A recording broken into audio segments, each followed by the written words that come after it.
Well, hey guys, and welcome to another big pickups video. And actually, to be honest with you, I think this may overall be bigger than the last one, although I think overall that way more money was put in on the stuff I bought on the first pickups video, or the one I did in the middle of this month. First, I just want to comment, no, I'm not regressing backwards into the time when I used to wear a hat when I did these videos. It's just part of the stuff I wanted to show off. I actually have merch or clothing to show off this time around. So I wanted to point out the hat here. This is a Funhouse hat. It's a awesome YouTube channel that I really love and enjoy checking out all their videos of, so much so that I was like, I'm gonna get some stuff to represent my fandom. So I got this hat. It's got the Funhouse on the back of it. And then I also got this shirt of theirs. As you can see, it says Demo Disc, and that won't mean shit to you if you don't know anything about the channel. But one of the series that they do on their channel was last year when Funhouse first came to be as their own entity. They joined Rooster Teeth. There's on the shirt there. But somebody who was a fan of theirs sent them this big binder full of demo discs, like computer discs, and they made a whole series out of it that still kind of goes to this day, or maybe it's wrapped up finally. They'd pop these discs into their computer, see if they would work, play the stupid games that were on them, laugh, have a good time, and then they'd snap the disc at the end. That's why the shirt shows a broken disc. Alright, so in addition to the hat and the demo disc shirt that I got from them, I also picked this up. I'm not sure how well this is going to come out. I guess there's enough glare coming off of the computer monitor there that you can kind of see what that is. It's a Final Fantasy VII shirt. That is the 7, the 5, and the 2 1s in Roman numerals. And then there is a silhouette there of Cloud himself in between that. It's a dark blue shirt with black on the logo, and I just couldn't pass it up. It's my favorite game of all time, and I've never really had something to show off for that. And then for now anyway, the last piece of clothing or fashion I have to show off is this, which I love this, but I'm super disappointed in one thing, but I'll show it off here first. This is a Fallout 4 hoodie. There's recognizable Fallout symbols. There's Vault 111 on there. Also really big on the back of it. Ugh. There we go. 111. It's got a really nice hood to it. It's a very nice hoodie, and I ordered a 2X because I'm a bigger guy, and most of the stuff that I wear right now is a 2X size, and it's too small for me. I actually bought a couple of work shirts that were 2X that were too small for me. This is the kind of thing that I should probably return and have them send me a 3X. I think they would probably do that, but instead I've decided that it can be one of the beacons out there for me to maybe seek out better living, better eating, and more exercise. Maybe I'll slim myself down in the next year or so, and that'll fit me better then. Instead of getting a huge size that might be too big for me later on. Anyway, that's just one of those things. But I guess while we're showing off some of the more unusual things, I might show this off here as well. This is an Atlantic Media Rack 230. And this is what I already have 2 of for my Blu-ray movies. And I knew I was going to need another one because of a lot of the movies I picked up here lately.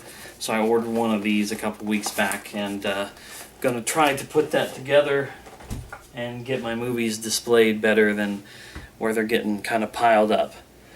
Okay, now I actually have a book to show off, and this is Chris Stuckman's The Film Buff's Bucket List. This is the 50 movies of the 2000s you need to see before you die.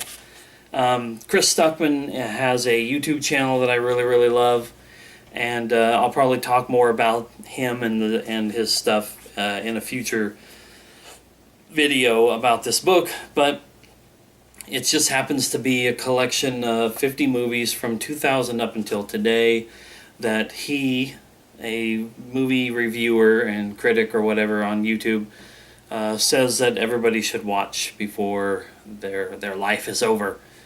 And there's actually quite a few movies in here that I have seen, quite a few movies in here that I own. There's also some that I've kind of wanted to. Anyway, it's a really interesting read. It only took me like 2 days to get through it because I've had the book for a little while. There'll be a video up soon of me talking about it. But it was really interesting, really fun, and for like $9, I mean, I can't complain.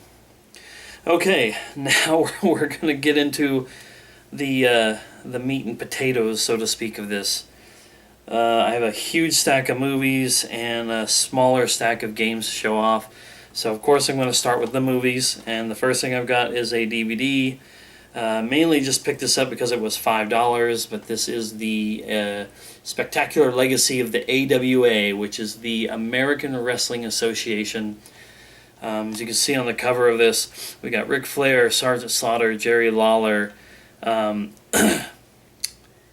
Perfect, Bobby Heenan, Hulk Hogan. We've got Shawn Michaels and Marty Jannetty. It's just one of those mini promotions that were around in like the 70s and 80s that got basically destroyed by the WWE becoming such a huge entity. And this is 6 hours worth of matches and stories about the AWA. Like I said, it was cheap. It's been on my Amazon like wish list for a long time, and I just decided to pick it up. Okay, everything else that I have here are Blu-rays, and the next let's say 8 movies were all $6 cheap Blu-rays that my store got, and they were either first-time purchases of movies I've always wanted to see, or some of them are upgrading from DVDs. So we're going to start out with Master and Commander, The Far Side of the World. I always wanted to check this Russell Crowe movie out. I just never managed to get around to it, so now I have it on Blu-ray. Castaway, this is an upgrade. I already had this on DVD. It's an amazing movie, and I just couldn't pass up a Blu-ray for $6 of that. Speed, I'm pretty sure I have this on DVD, so this is just another upgrade of another awesome 90s action movie. Predator, the original Predator. I believe this is also one that I had on DVD, and I just wanted to upgrade it to Blu-ray. Joyride, that's a movie that I really enjoy, and I have it on DVD, or I'm pretty sure that I did, and I just wanted to upgrade. This one I know I had on DVD. For some reason I thought it was the only M. Night Shyamalan movie that I didn't have on Blu-ray, but I think that's way wrong. I think I actually have more of his movies on DVD. If I remember, I did a video about it. But anyway, this is The Happening, you know, not one of his best movies, but $6, once again, I just didn't think I could pass that up. Me, Myself, and Irene. This one I may have on DVD, or I may not have even owned it. It's one of those kind of like The Cable Guy and a few other Jim Carrey movies that weren't maybe necessarily amongst my favorites, but I still enjoyed them. And I was like, you know, I may as well pick this up, and I'll have it in my collection. And then the last one of this group is one that I knew I didn't have. I haven't seen this movie in forever, but I always enjoyed it. And it's White Men Can't Jump with Wesley Snipes and Woody Harrelson. So I'm glad to have that one finally. Now we're going to get into a bunch of movies that are not necessarily super brand new. Some of them are from the last year or two, I guess. I believe I did a video on this one, and I've been waiting to be able to finally pick this up on Blu-ray, but this is Whiplash, one of last year's big-time Oscar contenders. 5 Academy Award nominations, including Best Picture. J.K. Simmons won for Best Supporting Actor, if I remember correctly. Here's an unusual movie, and I kind of been wanting to watch this one again so I could do a video about it. This is a strange Casey Affleck movie. It's called The Killer Inside Me. It also has Jessica Alba in it and Kate Hudson. I don't remember if I've talked about Casey Affleck in a video before or not, but I have this kind of weird attraction to the movies that he does. Maybe it's because it's Ben Affleck's brother. who knows what it is, but like movies like the assassination of Jesse James by the coward Robert Ford, where he was nominated for an Oscar, and let's Gone Baby Gone. I believe that was the name of that movie, and a bunch of other stuff that he's been in.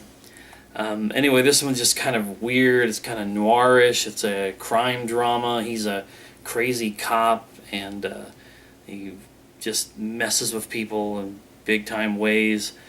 This couple of things on the cover here say fully thrilling, part in your face exploitation flick, part visually stunning, coolly seductive noir. Affleck gives a mesmeric, implosively powerful performance. It's a scorcher. I don't know. It really intrigued me when I first saw it, and I've been trying to track it down and buy it for a long, long time. So there it is. Here is a movie that I did do a video on, I believe, sometime last year. This is White Bird in a Blizzard with Shailene Woodley. I'm really kind of into her stuff at the moment too. Anywhere from like Divergent movies. Fault in Our Stars and stuff like this. But this one's kind of a weird one as well. Oh, I've been waiting a long time to get this one, Fury. There was a time last year when I watched Fury and John Wick and Lucy and a couple other movies, all of which I really, really enjoyed. So I've been slowly but surely getting them into my collection. Finally got Fury. This one's super awesome. And then we have a movie here next that I've always wanted to watch, and I got this really, really cheap on Amazon. It's The Tree of Life, a movie by Terrence Malick. It has Jessica Chastain. Brad Pitt is in it. I don't really know a whole lot about it. I think it's kind of one of those weird, artistically styled movies that goes, I think it's a long movie. Yeah, it's like over 2 hours. It's like about 2 hours and 20 minutes. And it's just kind of out there, and I'm just particularly intrigued and attracted to strange movies like that. Okay, let's see. Here's some more movies from the last few years that I really enjoyed. Been waiting a long time to pick Easy A up. I think this was my first... Well, it wasn't the first movie I saw with Emma Stone in it, because I think I saw Zombieland before this. But even though I liked Zombieland, this was the first Emma Stone movie that I really latched on to. I think she's really, really awesome. This was just a really fun movie in my opinion, so it was just about time I picked that one up. Next we have a movie that I haven't seen, but this is also one I've been trying to track down for a while, and this is Snowpiercer. Another unusual movie. Stars Chris Evans. It's got a strange plot to it about the last people of humanity, and they all live on this train that continuously goes around on the tracks, and all the poor discarded people are in the back, and towards the front are the richer people, and they make their way to the front of the train. Just super intriguing in my opinion. This one here is kind of a guilty pleasure movie, because it's like equally parts interesting and equally parts horrifying to me. But this is Spring Breakers with James Franco and some of Disney's Disney's teen stars, and Vanessa Hudgens and Selena Gomez and a couple other female actresses that were in this as well. And I watched this movie a few years back, and I was I thought it was both, like I said, interesting and horrifying at the same time. It's just so weird. I just decided I had to pick it up. So there's Spring Breakers. Here's a really interesting and fun sci-fi movie from a couple years back, Looper, with Bruce Willis and Joseph Gordon-Levitt. And Emily Blunt is in it. Jeff Daniels.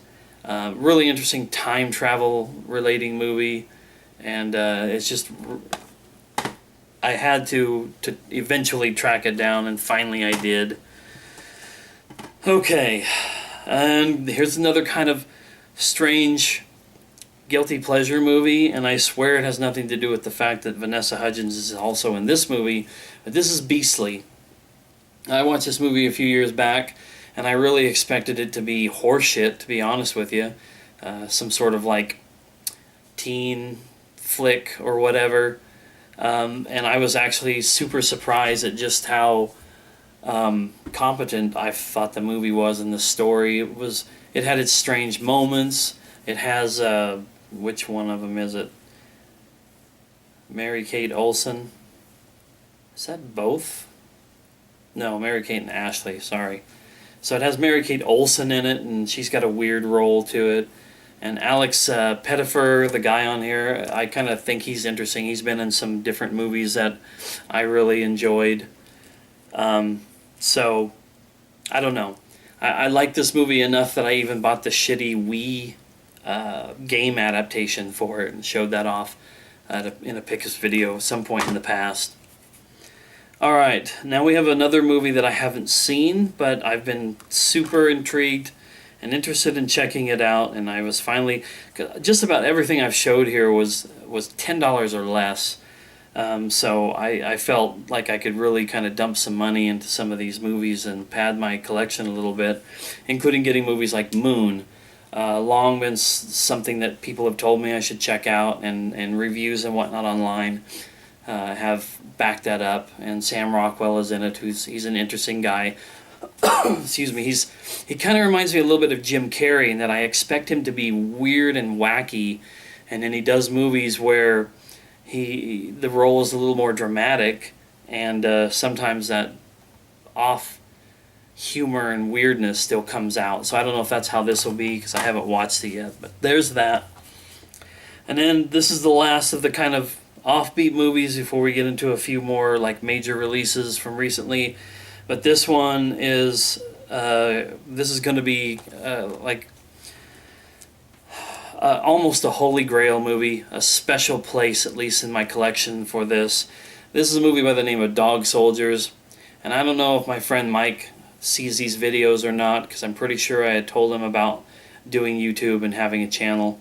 But this one's for you, buddy, because you showed me this movie years and years ago, and even though it was kind of low budget, and even though it was kind of weird and unusual, it's a werewolf movie, it always did kind of resonate with me, and I love the fact that it was kind of like this thing that we both equally enjoyed. And I remember seeing that it was going to be out on Blu-ray, I think sometime last year, and sending you the link on Facebook, and we had our happy little moment, and it took me too long to finally be able to pick it up. But there it is, Dog Soldiers. Okay, now, these are, like I said, these are some more major releases, stuff that's been out in the last couple months, a few things that I missed until recently, and some of them that are just as recent as the last week or so. But we have another M. Night Shyamalan movie, The Visit. This is his newest effort, and I've heard pretty decent stuff about it, and I'm looking forward to checking that out. The newest Mission Impossible movie, Rogue Nation. I own all of the Mission Impossible movies now, but I think I've only seen the first two movies, so I've got some catching up to do. But they've all had really good reviews.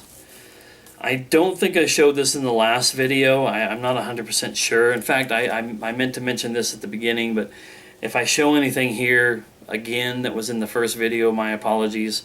I tried to make sure that everything that I showed was something that hadn't been showed in the first video for February.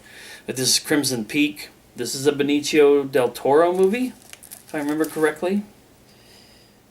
Sorry, not Benicio, Guillermo del Toro. I was thinking Benicio. Yeah, well, anyway. This is a new movie and that he did. It's kind of... They tried to put it on like it was some sort of a horror movie, and I think it's actually plays out as being a little bit more of a gothic love story kind of thing that involves ghosts and whatnot. One of those unfortunate... what am I trying to say? One of those movies that gets marketed the wrong way to try to pull the wrong audience in when it should have just been advertised for what it was. It got advertised as though it was a scary movie, and it's not necessarily supposed to be that from what I've heard. But I was super intrigued. Plus, it's another one of these movies where packaging can sometimes be everything, like Rock the Casbah. I love the cover for this, the color differences on the back. Some of the actors are done the same way. And it's got a good cast. It's got Jessica Chastain, Mia Wasikowska, Tom Hiddleston, a.k.a. Loki, Charlie Hunnam, a.k.a. the son from Sons of Anarchy, And I don't know. Like I said, sometimes the movies just come along and they intrigue me. Which includes the next movie here, Room. Not The Room, which is going to be in my collection at some point soon. I'm going to try so very, very hard to get Tommy Wiseau's The Room in my collection. But for now I have Room with Brie Larson, who won the Oscar for Best Actress this year. And I was very, very eager to pick this movie up and eventually watch it. It looks very, very interesting. The last couple of movies that I have to show off, The Night Before. This is a comedy movie. It's actually a Christmas comedy movie. So I wasn't 100% sure that this would get released now or if they'd hold it off until Christmas time. Thankfully it got released. I really wanted to see this when it came out. And I didn't get to go see it in theater or check it out, but now I have it to watch whenever I want. And the last two movie things that I have to show off, because this is actually 6 movies. This is the Rocky Heavyweight Collection. All 6 of the original Rocky movies, 1, 2, 3, 4, 5, and Rocky Balboa, all in one Blu-ray set. $25. Extremely worth it in my opinion. I haven't even seen all original 6 movies. I've only seen probably 1, 2, 3, and 4, and I've probably seen 1 and 2 a whole lot when compared to 3 and 4. I've never seen the 5th one, or Rocky Balboa, and then of course I haven't seen the official, unofficial 7th movie in the series, Creed, but I picked this one up because I heard lots of good things about it, and I was a little disappointed that Sylvester Stallone didn't take home the Oscar nomination. I know I haven't seen it, so I don't know how he measured up, but it was just kind of cool to see Sylvester back on the red carpet, so to speak. So that's all of my movies. So now it's time to get into the games, and I'm going to start off the games with something for the PC. This is the Elder Scrolls Anthology. The glare is probably not going to make it show too well. But this is all 5 single-player, online, the Elder Scrolls Online game, but all of their regular games, Arena, Daggerfall, Morrowind, Oblivion, and Skyrim, in one pack. This also has it's at least all of the DLC for Oblivion and Skyrim included with it. Tribunal, Blood Moon, Knights of the Nine, Shivering Isles, Dawnguard, Hearthfire, and Dragonborn. A detailed map for each game. The main reason why I picked this up was because I was thinking, while I have the money and the extra funds, I could get the last DLC for Skyrim that I was missing for the 360, which was the big one, Dragonborn. That DLC was $20. At my store, this pack of all 5 of the games and all that DLC was only $30. And I could play it on the computer with the keyboard and mouse. Even though it takes me away from the TV, the size of the TV, it gives me the better control scheme for it. And like I said, it was only $10 more than just paying for that digital DLC anyway. So this was like a major no-brainer for me. And it's not often I get to buy something new, physical package for the PC. Alright, so now we got some PS4 games except for one thing, and we're going to kind of knock that out here first. But I bought this game here called Legend of K Anniversary. This is an HD remaster of a PlayStation 2 game. A PlayStation 2 game that, as far as I know, didn't really sell all that well. Wasn't really like, oh, hey, it's the next Jak and Daxter or Ratchet and Clank. It just kind of existed, and then it was gone and probably forgotten about. But for some reason, it was revived in the form of an anniversary HD remaster for the PS4. So I picked it up. It's unusual. It may end up being something that's worth a little bit more than the average game down the road, or maybe not. But I got Legend of K Anniversary, so then I got to thinking, well, do I have the original PS2 game? I did not. So I went out and got Legend of K. This is the original game for the PlayStation 2 that last one was based on. And I just thought, I'm that kind of collector. I want to have both, especially if I've never played this one and I buy the remaster, I want to get the original. Alright, so I have a few Cheaper games, and I feel almost like these are digital games that eventually got the physical release. The first one is Brothers: A Tale of Two Sons. I'm almost positive this originally came out digitally before they decided to put it out like this. A lot of these are like $20 or less games, so I pounced on them. That one. This one, which I'm really eager to check out, Trials Fusion. I've always wanted to play this game after I've seen it played on YouTube. Looks really, really fun. It looks like the perfect time waster game. And then we have this, which is a remake of an old PC game, and I believe I have the classic version of this on Steam, but now I have this new souped up version for PS4 and Xbox One, and that's Shadow Warrior. First person perspective game. This has both gunplay and swords in it, and I've seen it played, like I said, on YouTube and Twitch, and I thought it looked pretty interesting. Alright, so I had to add another part to my WWE wrestling collection, so I got WWE 2K15 with John Cena on the cover.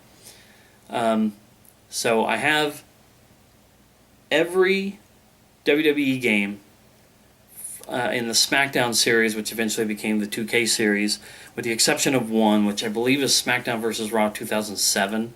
So I'll be tracking that down at some point just so I can have a complete wrestling game selection. Basically the Ukes digital, what are they called? Ukes Future Media Creators.